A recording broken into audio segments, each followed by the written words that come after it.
اللہ فرماتا وہ وقت کب آئے گا جب قرآن تمہاری زندگی میں اتر آئے گا، وہ وقت کب آئے گا جب اللہ کا ذکر تمہاری زندگی میں اتر آئے گا۔ زندگی تو جا رہی ہے، جوانی آئی، بڑھاپا آیا، لیل و نہار نے وقت بدلے، چرخ نے اپنے تیور تبدیل کیے، حکومتیں تبدیل ہوئی، زمانے تبدیل ہوئے، تو جہاں کھڑا تھا وہیں کھڑا رہا۔ 40 سال عمر عزیزت گزشت، مزاجے تو از حال طفلی نہ گشت۔ سعدی کہتے ہیں 40 سال عمر گئے لیکن تیرا بچپنا نہیں گیا، اور رومی کہتے ہیں داڑھی تیرے بعد آئی اور سفید ہو گئی اور تو کالے کا کالا ہی رہا۔ تیرے اندر نور نہیں آیا، تیرے اندر روشنی نہیں آئی، یہ تیرے بعد آئی اور پھر سفید بھی ہو گئی لیکن تو ابھی تک کالے کا کالا ہے۔ رب کہتا ہے وہ وقت کب آئے گا تمہارے سینے میں قرآن اترے، وہ وقت کب آئے گا ذکر سے تمہارے دل میں ارتعاش پیدا ہو، جب تم رب کا نام لو تمہاری آنکھیں آنسوں کا خراج دینے لگے۔ وہ وقت کب آئے گا جو ہی قرآن کھلے چھم چھم تمہاری آنکھیں برسنے لگے۔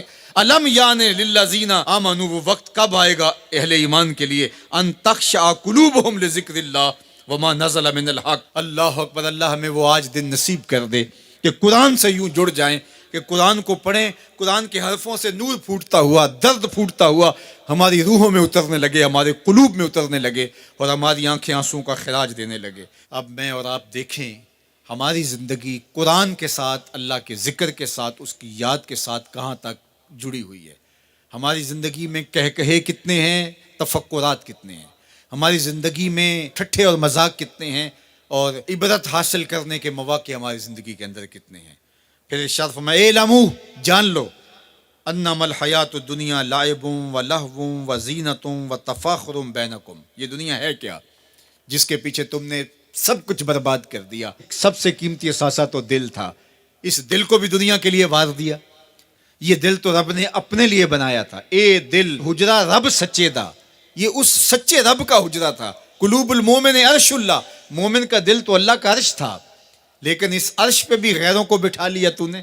جو تخت اس کا تھا، جس تخت پہ اس کی تجلیات کا نزول جلال ہونا تھا، اس دل پہ درہم و دینار اور ڈالر اور پاؤنڈ اس دل کے اوپر بٹھا لیے، یہ دل کے اوپر بٹھا لیے۔ یہ دل تو حجرہ رب سچے کا تھا، تو نے اس دل کو بھی اجاڑ دیا، تو یہ دنیا جس کے لیے تو نے سب کچھ کیا ہے کیا؟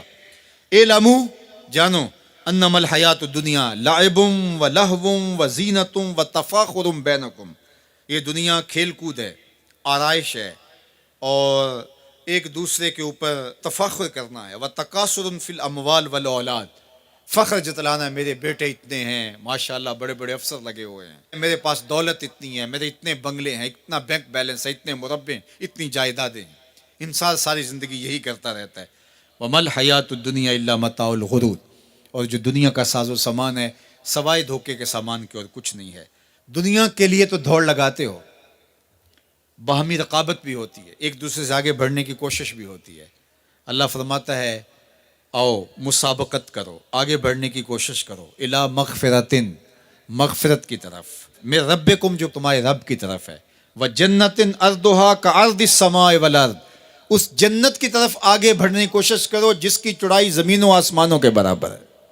زمین و آسمانوں کو پھیلا دیا جائے تو یہ جنت کی چوڑائی بنتی ہے، جس کی چوڑائی اتنی ہے اس کی لمبائی کتنی ہوگی۔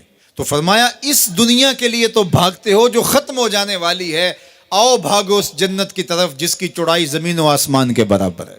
اعدت للذین آمنوا باللہ ورسولہ، یہ اہل ایمان کے لیے تیار کی جا چکی، وہ موتیوں کا محل، وہ یاقوت کا محل، وہ زبرجد کا محل، وہ خالص مشک کا محل جو تمہارے لیے بنایا ہوا ہے، تم نے جانا ہے، اور تمہیں دروازہ کھولنے کی بھی ضرورت نہیں ہے، منتظر دربان کھڑے ہیں جو تمہارے لیے دروازہ کھول کے تمہیں مرحبا کہیں گے اور سلامتی تمہارے اوپر پیش کریں گے۔ وہ تمہارے لیے تیار کر چکا ہے۔ اصل تو زندگی وہ زندگی ہے، لیکن تم کس دنیا کے پیچھے بھاگ رہے ہو؟